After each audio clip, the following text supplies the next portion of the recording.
हिंदी अच्छा रहेगा वही बात। और उपस्थित सभी भाई और बहनों, मुझे बहुत खुशी हुई कि यहाँ आने के बाद आपने एयरपोर्ट पर भी मेरा बहुत अच्छा स्वागत किया और आज भी आपसे इंटरेक्ट करने का मौका मिला है।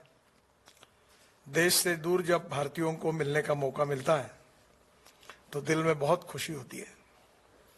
मैं आप सबकी उज्जवल भविष्य की कामना करता हूं और आपको बहुत बहुत शुभकामनाएं देता हूं। वैसे हमारे देश में अभी काफी बदलाव हुआ है। We are the fastest growing economy in the world और इसलिए स्वाभाविक रूप से देश में काफी ट्रांसफॉर्मेशन हो रहा है।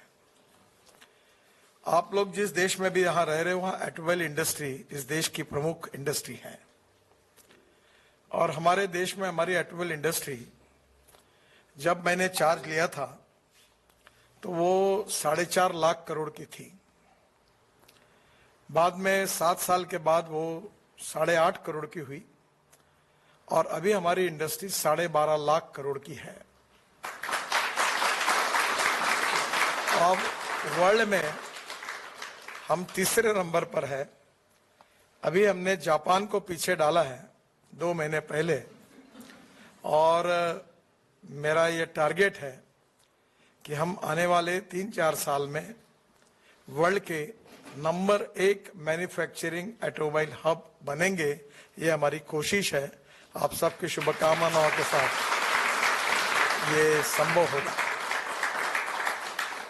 ये इसलिए महत्वपूर्ण है कि हमारे ग्रोथ में ऑटोमोबाइल इंडस्ट्री का रोल बहुत इंपॉर्टेंट है।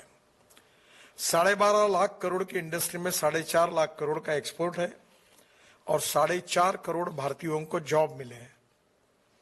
और भारत में स्टेट गवर्नमेंट और राज्य सरकार को टैक्स के रूप में सबसे ज्यादा रेवेन्यू जीएसटी के रूप में ऑटोमोबाइल इंडस्ट्री देती है। तो स्वाभाविक रूप से ये इंडस्ट्री को मैंने काफी तकलीफ नहीं दी, पर काफी डंडा लेके उनके साथ चला हूं। My dream is to make Indian automobile industry as diversification of agriculture towards energy and power sector पर सरप्लस, और जिसके कारण मार्केट में कमर्शियल प्राइस जो है वो कम है मार्केट प्राइस, और जो सरकार मिनिमम एमएसपी देती है वो ज्यादा है।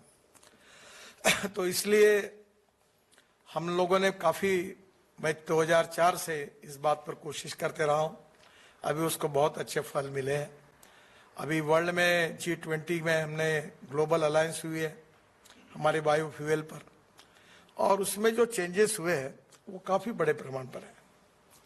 हम लोग यूरो 4 हमारी इन्वायरमेंट के नाम इमिशन नॉर्म्स थे और यूरोपियन देशों में यूरो 6 था। तो मैंने सब ऑटोमोबाइल इंडस्ट्री को कहा था कि आपको यूरो 6 पे जाना पड़ेगा, BS6। तो उन्होंने कहा ये संभव नहीं है, ये कठिन है, ये हो नहीं पाएगा। 4-5 बार मीटिंग होने के बाद मैंने उनको नम्रतापूर्वक कहा आएंगे तो तुम्हारे साथ, नहीं आए तो तुम्हारे बिना, और नहीं आओगे तो घसीटते हुए तुमको ले जाऊंगा। अब मैंने पक्का किया है। So today we successfully implemented euro 6 emission norms, यानी यूरोपियन स्टैंडर्ड के हम बराबरी में पहुंच गए। अब नेचुरली हमारे देश में पहली बार वर्ल्ड की फ्लेक्स इंजन की इनोवा टोयोटा की लॉन्च करने का मौका मुझे मिला, और वो 60% इलेक्ट्रिसिटी तैयार कर रही है और 40% इथेनॉल पे चल रही है। हमारे देश में पेट्रोल का रेट है 120 रुपए लीटर और इथेनॉल का रेट है 60 रुपीज लीटर। तो ऑन एन एवरेज अब ये समझ लीजिए आपकी इथेनॉल की ये गाड़ी का 25 रुपए लीटर पेट्रोल खरीदने से जितना एवरेज मिलेगा उतना एवरेज हमको मिलेगा। ये हमारे लिए बहुत इंपॉर्टेंट है, महत्वपूर्ण है, क्योंकि हमारे फॉसिल फ्यूल का इंपोर्ट 16 लाख करोड़ का है और इसलिए पोल्यूशन भी समस्या है। किसी भी सोसाइटी में और देश में ethics, economy, ecology and environment, these are the 3 important pillars of the society. और इसलिए स्वाभाविक रूप से हमारे देश में पोल्यूशन ये बहुत बड़ी समस्या है। दिल्ली में तो पोल्यूशन इतना ज्यादा है कि एक बार मैं लंदन से जा रहा था तो मुझे लोगों ने, भारतीय लोग मिले और ने कहा हमने हमारे टिकट कैंसिल कर दिए। तो मैंने उनको पूछा क्यों कैंसिल किया, तो उन्होंने कहा कि दिल्ली में पोल्यूशन बहुत ज्यादा है। ये जो राइस स्ट्रॉ है ये पंजाब और हरियाणा में बहुत जलाते हैं और जिसके कारण दिल्ली में पोल्यूशन होता है। पहली बार हमने राइस स्ट्रॉ से बायो सीएनजी और बायो एलएनजी बनाने के 186 प्लांट पंजाब, हरियाणा और उत्तर प्रदेश में अब प्रोसेस में है और 36 प्लांट चालू हो गए हैं। तो हमारे ट्रैक्टर, हमारी गाड़ियां, हमारी ट्रक, हमारी बसें, जैसे आपने देखा नागपुर में, वो हम लोग बायो सीएनजी पर चला रहे हैं।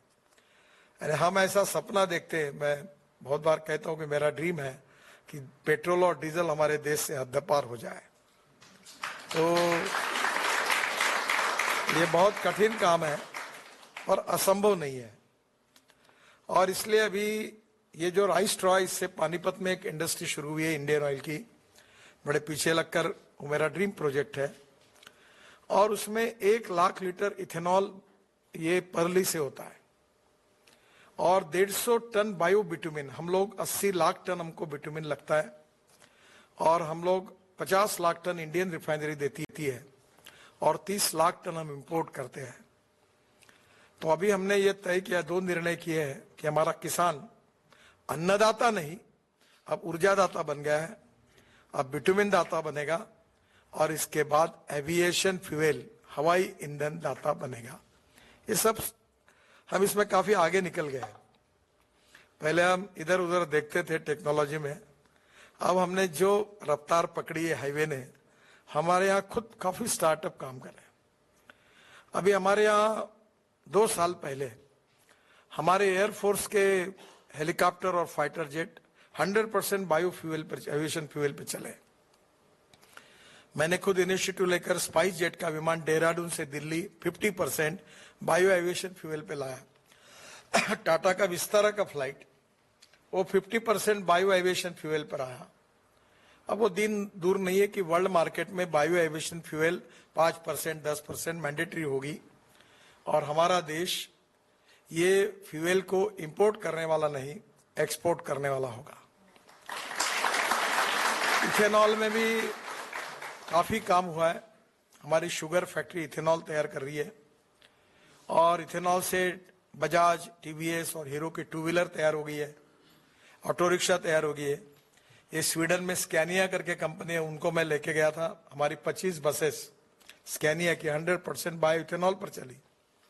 तो आने वाले समय में इथेनॉल और भी मिथेनॉल जो कोयले से बनता है, हमने बेंगलोर में 25 बसेस, कर्नाटक स्टेट की, 15% कोयले से जो मिथेनॉल बनता है उसके ऊपर ऐड करके 15% सक्सेसफुली एक्सपेरिमेंट पूरा किया। आपको मालूम होगा ये स्वीडन में एक स्वीडिश कंपनी है स्टेनिया करके, जो उनके क्रूज है, वो मिथेनॉल पे चलाती है और अब बड़े प्रमाण पर मिथेनॉल यूज हो रहा है। डीजल की तुलना में मिथेनॉल का भाव 25 रुपए लीटर है। हमारे महाराष्ट्र में आरसीएफ और दीपक फर्टिलाइजर और आसाम पेट्रोलियम बनाते हैं। अभी अशोक लेलैंड ने मिथेनॉल पर भी ट्रक लॉन्च कर दी है। तो हम alternative fuel and bio fuel पे काम कर रहे हैं ताकि हमारा इंपोर्ट कम हो। मैं यहाँ आया हूँ, उसका एक उद्देश्य यह है कि ये जो आपके यहाँ ट्राम दिख रही है, ऐसी रबर के टायर लगाकर 3 बसेस को जोड़कर इलेक्ट्रिक के केबल पर चलाने वाली बस सर्विस की शुरुआत मैं हिंदुस्तान में करने वाला हूँ। तो कल मैं स्कैनिया के फैक्ट्री जाने वाला हूँ। आप कभी दिल्ली आओगे, आप में से बहुत पंजाब के, हरियाणा के, हिमाचल, उत्तराखंड या कश्मीर के होंगे। तो जब वहां से आप निकलते हैं तो पानीपत के बाद दिल्ली का पेरिफेरल रिंग रोड है और उसके बाद मैंने अभी UR2 एक रिंग रोड बनाया दिल्ली का, ये भी 2-3 महीने में खुलेगा। तो ये रोड से न जाते, अगर आप दिल्ली में आकर एयरपोर्ट जाते तो 2 घंटे लगते हैं, पर अब ये रोड बनने के बाद जो 3-4 महीने में शुरू होगा, आप डायरेक्ट 20 मिनट में T3 एयरपोर्ट पर पहुंचेंगे, 2 घंटे नहीं। और वहां जो शिव मूर्ति है उसमें हमने रोड के अंडर बड़ी टनल बनाई है और जो एयर स्ट्रिप के नीचे से T3 को चली जाती है। तो ये रोड की कहानी ऐसी है कि आप सब लोग मनाली में गए हो, तो मनाली से रोहतांग पास जाने के लिए 3.5 घंटे लगते हैं। अभी हमने वहां अटल टनल बनाई, अब 8 मिनट में चले जाते हैं। और वहां से लद्दाख लेह से मनाली तक, रोहतांग पास तक हम 5 टनल और रोड बना रहे हैं। और उसके बाद में आप लद्दाख लेह में आएंगे और लद्दाख लेह में कारगिल के नीचे एक झोजिला टनल बना रहे हैं। और झोजिला टनल आशिया की सबसे बड़ी टनल है, 11 किलोमीटर की। इसके टेंडर पर हमने 12,000 करोड़ की एस्टिमेटेड कॉस्ट थी, हमने 5,500 करोड़ में वो लगभग 70% हो गई है, 5,000 करोड़ की बचत की है।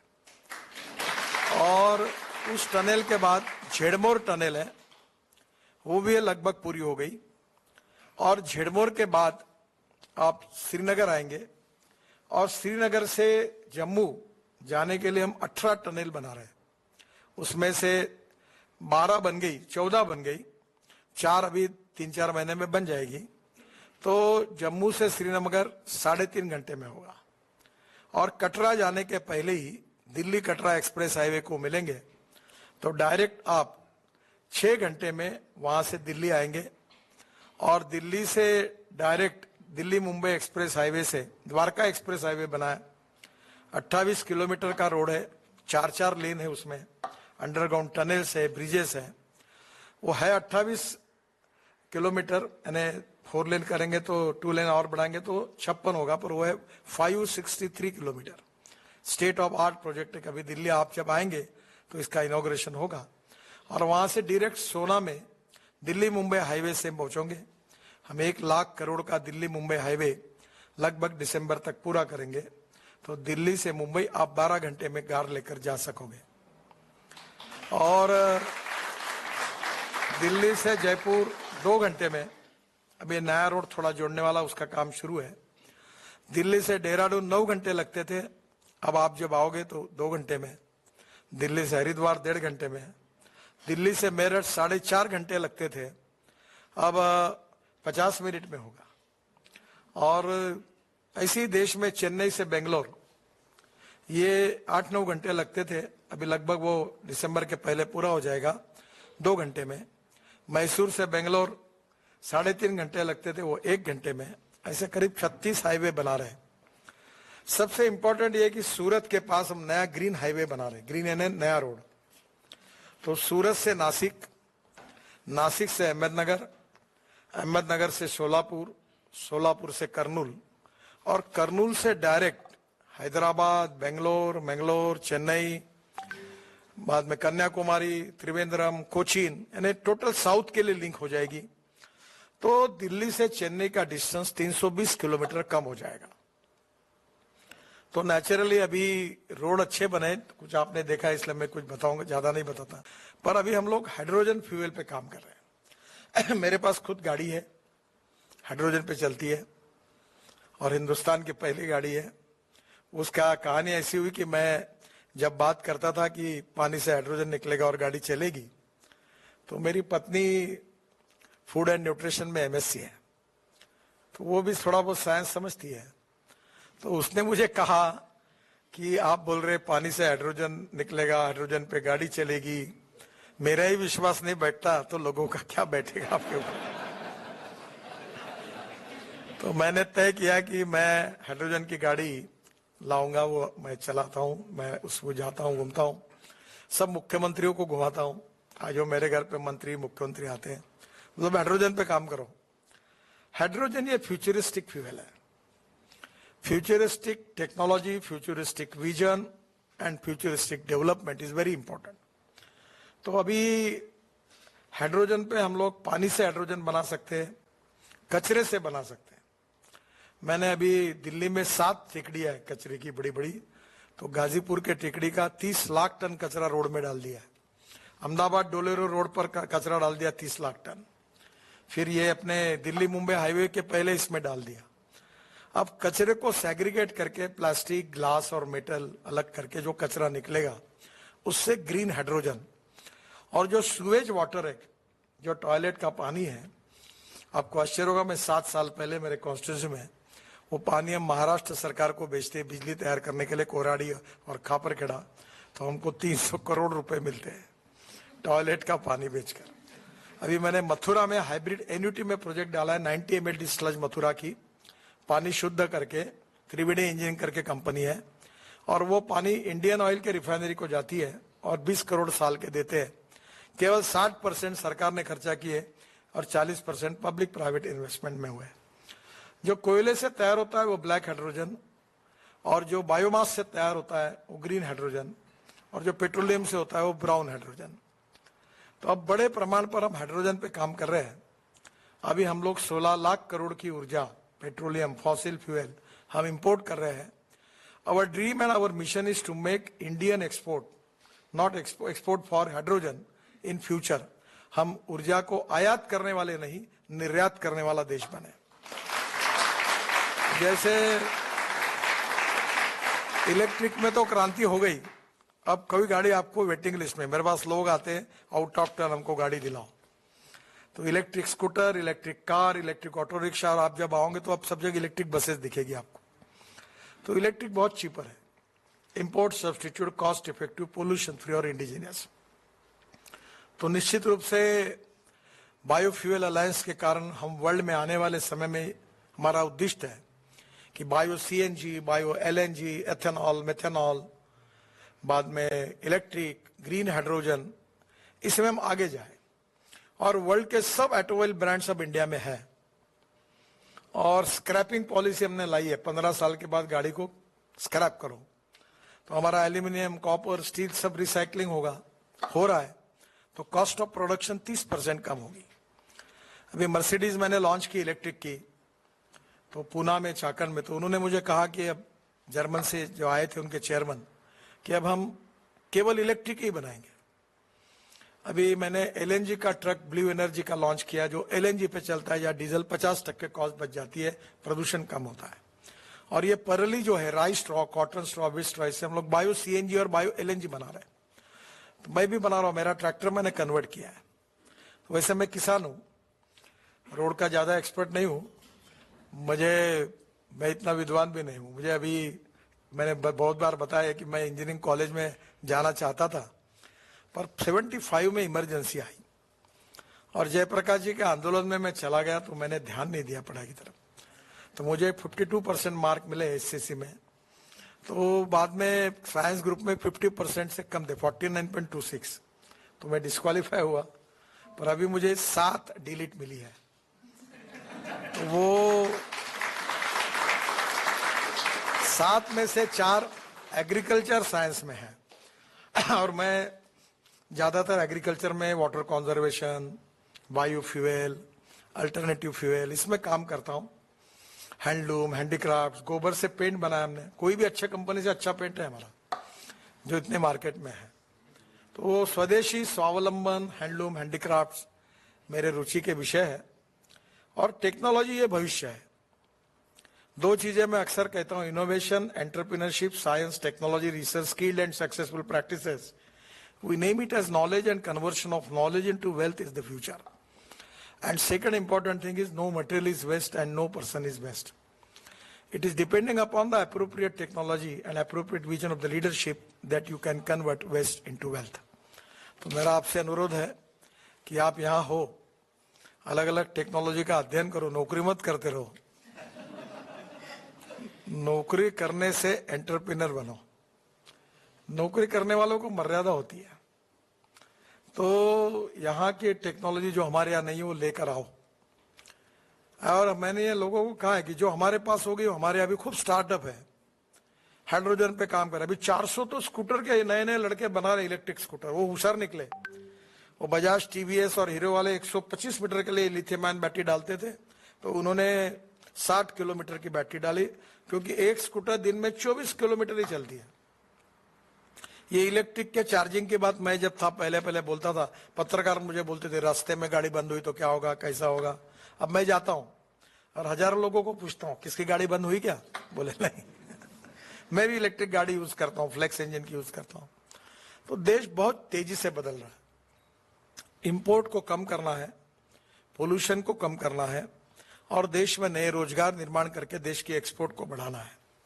और इसीलिए आत्मनिर्भर भारत और $5 ट्रिलियन की इकोनॉमी बनाने का जो प्रधानमंत्री का सपना है, उसके लिए स्वदेशी स्वावलंबन और एग्रीकल्चर, रूरल, ट्राइबल और फॉरेस्ट के एरिया में हमको विकास की प्रक्रिया गतिशील करनी पड़ेगी। खेती में बहुत अच्छा काम हो रहा है। मैं वाटर कंजर्वेशन में काम करता हूँ। दौड़ने वाले पानी को चलने के लिए लगाओ, चलने वाले पानी को रुकने के लिए लगाओ और रुके हुए पानी को जमीन को पीने के लिए लगाओ। गांव का पानी गांव में, खेत का पानी खेत में, घर का पानी घर में। तो बहुत बड़े प्रॉब्लम मैंने पंजाब राव कृषि 40 तालाब बना के दिए और फ्री ऑफ चार्ज बना के दिए। तो अभी काफी इरिगेशन हमारे देश में बढ़ाने की हम कोशिश कर रहे हैं। जो हमारे एस्पिरेंट डिस्ट्रिक्ट है, जो सोशली इकोनॉमिकली बैकवर्ड है, वहां पानी आएगा तो समृद्धता और संपन्नता आएगी और रोजगार निर्माण होंगे, एक्सपोर्ट बढ़ेगा। और अब किसान जो है वो, बहुत लोगों ने अभी मराठवाड़ा, पश्चिम महाराष्ट्र, कर्नाटक, तमिलनाडु, सब गन्ने से, शुगर केन जूस से इथेनॉल, मोलाइसिस से इथेनॉल, कॉर्न से इथेनॉल, राइस से इथेनॉल। तो ये बड़े प्रमाण पर हम लोग एक नई इकोनॉमी डेवलप कर रहे हैं। जो हमारी अलायंस है G20 में, बायोफ्यूल की अलायंस है, अल्टरनेटिव फ्यूल की अलायंस है। तो देश की प्रगति काफी अच्छी हो रही है और आप सब लोगों के मन में यही भाव होगा कि हमारा देश आगे जाना चाहिए। आप कोई भी डिस्ट्रिक्ट पे हो, कोई भी राज्य के हो, आप वहां जाओगे तो लोग बताएंगे कि रोड बहुत अच्छे हो गए। इतनी गारंटी मैं आपको देता हूं। और इतने तेजी से water, power, transport and communication, ये 4 बातों में काफी सुधार हो रहा है। और इसी कारण इंडस्ट्री और कैपिटल इन्वेस्टमेंट आएगी और इंडस्ट्री कैपिटल इन्वेस्टमेंट आएगी तो ग्रोथ आएगी, रोजगार आएगा और ग्रोथ और रोजगार आएगा तो देश की गरीबी दूर होगी और समृद्ध संपन्न देश होगा। तो हमारी सबकी प्रयास है कि देश बहुत तेजी से बदले, सोशो इकोनॉमिक ट्रांसफॉर्मेशन हो और आप सबकी शुभकामनाएं, आप सबका सहयोग। हर समय कितना भी आदमी देश के बाहर रहता है तो फिर भी उसका ध्यान देश की तरफ ही होता है, क्योंकि मदरलैंड इज मदरलैंड। तो मुझे विश्वास है कि आप सबके मन में आस्था, प्रेम, वही भारत के बारे में आपके मन में वही चिंता होगी। वो भारत आप सबके मन में जो भाव है उसी के आधार पर वर्ल्ड की नंबर 1 की सुपर इकोनॉमिक पावर बने, यही हमारी सबकी कोशिश है और आप सबकी शुभकामनाओं के साथ निश्चित रूप से पूरी होगी। Thank you very much. नमस्कार।